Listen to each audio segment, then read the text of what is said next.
Yun guys, samahan nyo ako sa day na live ko as a IT support at last day na sa company. Yup, mag-resign na ako. Ito na yung last day ko. Nag-render naman na din ako. So yun lang. So usually yan lang naman ang mga gamit ko. Isang bag, isang laptop. Yun lang yung ginagamit ko sa office. Yeah, yun lang. So tara na sa office. And yeah.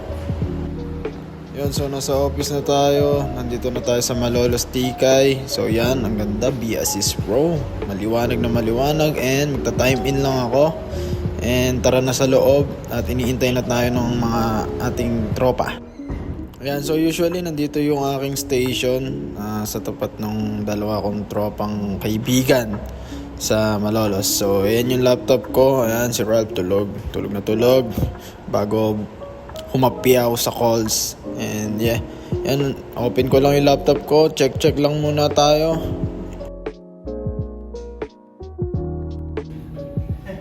So ito yung sa kabilang kwarto. Yun na si paring Joseph, nakapost pa. Yan, ang daming PC. Yan yung mga agents. Usually tamang check lang ako sa email. Tapos remote lang ako sa mga agents. Kapag may magpapalagin, tamang code lang ako. Usually wala naman masyadong ginagawa. Pero pag mga busy yon, tamang setup ng PC, tsaka ayos lang sa network, ganun lang. Siyempre tayo, nauuhaw din. Huwag niyong kalimutan uminom ng tubig, stay hydrated, at yun nga, nakakauhaw. Yo lunch. Yo lunch tayo, lunch. Saan tayo? Jollibee or KFC? Jollibee or KFC? Or Seattle's Best? Tangina, yaman mo Troubleshoot lang tayo ng printer saglit. Medyo okay naman siya. Konting, alam mo yon, konting kalikalikot lang sa printer. Gumagana na. And yan, napagana natin siya. So ayun na nga, ito na yung resignation letter natin. Pipirmahan na lang natin yan. Yan, so pinipirmahan na natin siya. Ayun, tamang tingin pa, tamang record lang sa pagpirma. And yan, pagkatapos magpirma, i-wait lang tayo ng konti. At mag-out na tayo. Papasa pa natin yan sa kabilang office, sa main office, sa HR, para ma-aprobahan na. Yan guys, walang masyadong ginawa. Usually pag nandito ako sa Malolos, pag nasa Malolos ako, tamang chat lang ako sa mga agents and tamang reply lang ako sa mga email. Like pa-code lang, password reset, ganun. If may problema lang din sila sa kanilang station, nire-remote ko lang. Yun. Pero kapag masyadong busy dun sa may kabilang site, nagto-troubleshoot din kami ng network. Nagde-deploy din kami ng PC, nag-ayos din kami sa nagsiset-up din ako ng PC sa trainees kapag may trainees kami. And yun, inventory, nag-inventory din kami, binibilang din namin kasi nagtatag din kami sa bawat PC para tandaan namin kung sino yung mga aalis tsaka yung mga gagamit.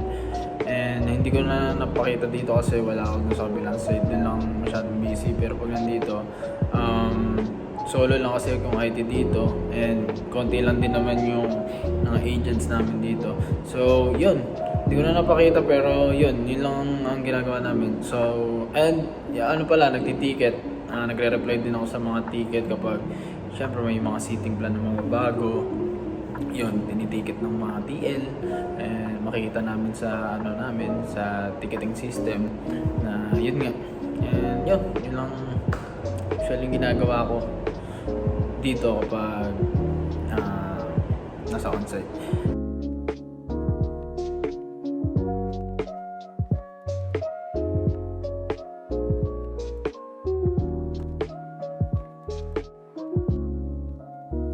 So yun, di ko na na-video yung nagpirma lang ako ng clearance nung pagdating ko dun sa may Baliwag site. And yeah, that's it. Yun lang yung vlog ko. Kaya ko lang siya binidyo, parang dinocument kasi gusto ko lang din maging memorable din yung unang work, unang company ko syempre na parang binigyan nila ako ng opportunity. Hindi pa ako naka-graduate that time, kinuha na nila ako and nagtiwala sila sa akin and yun, Nakakatuwa lang at nakakalungkot din at the same time kasi sobrang mixed emotion. Syempre hindi ko ma-explain yung pakiramdam ng nararamdaman ko ngayon kasi nanghinayang din ako, pero ganun talaga. Kailangan mo talaga i-let go yung mga ibang bagay para mag-grow ka, diba? So yun, good luck sa akin, and yun, sana nagustuhan niyo yung vlog ko. Vlog-vlogan lang. Yun. So ang purpose lang naman ng video na to, maging pag nandun na ako sa, alam mo yun, yung pag nandun na tayo sa pangarap natin, may mapapanood lang ako kung ano yung alam mo yun, yung nangyari sa buhay ko nung etong mga time na to. Yun, basta yun. Thank you guys, and yun, mag-subscribe ka na. Peace!